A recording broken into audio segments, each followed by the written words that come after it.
Anyway, he wanted to have something called Level 7, and I wanted to have something called Bomb Builder. So we decided on 7 bombs, which very quickly became Doomtree because me and Marshall had decided we were going to have a production company called Doomtree, and then it just switched. We were just going to call the label Doomtree. And then everybody came together, and we formed like Voltron, and then Wu-Tang Clan exploded.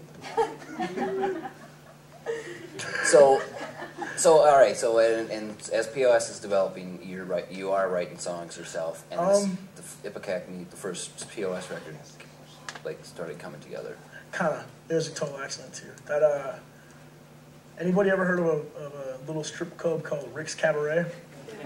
Yeah. Don't clap for Rick's.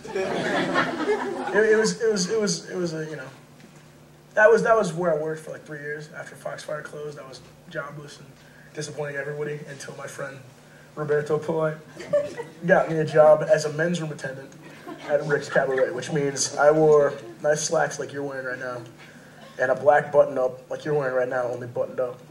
And I had little disgusting dreads. It was before my dreads got long and gross. They were really short and gross, so I wrapped them up in a thing. And then I sat in the bathroom of the strip club and passed out gum and cigars and cologne and cigarettes and handed people towels when they were done washing their hands. And 3 years.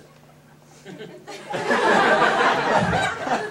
best paying job I ever had, and also the most horribly degrading, awful shit I've ever had to deal with in my life at the same time. I wrote all of it. Does that usually happen that way?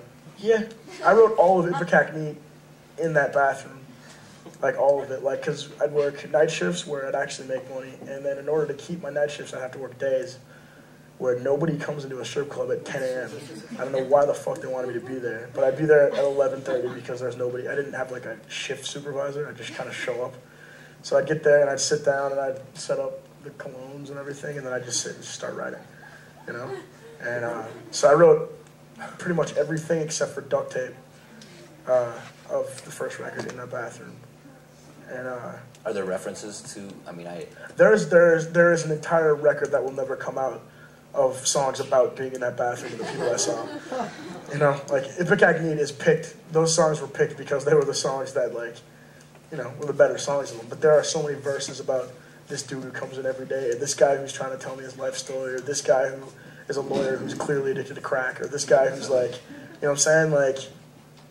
There's a hustle to work at a strip club, period. Like, you can't just rely on tips. You gotta, like, make your living. You gotta, like, you know? Hustle it. Not hustle it, but, like, the kind of thing where, you know, nothing I'm proud of, but, like, if a dude comes in and he's like, hey, what's up? Whatever, and he's like, I'm not gonna tip you, but here's this. Here, have that. And I've got no interest in this at all. But since this guy has been coming in asking me for this all fucking week, I'll be like, well, maybe there's some over there that I hate myself for. I don't know.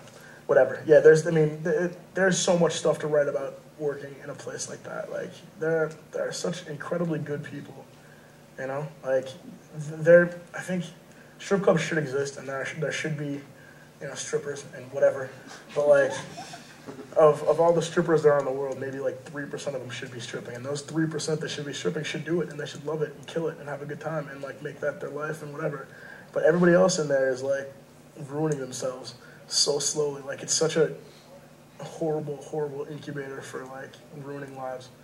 I can't stress it enough. Like, going to a strip club with your friends for their birthday is a total party. Going to a strip club every day for a job is. You want to eat wrenches for breakfast. Like, how can I cram something really uncomfortable down my throat so I don't have to go to work? Yeah, it's terrible.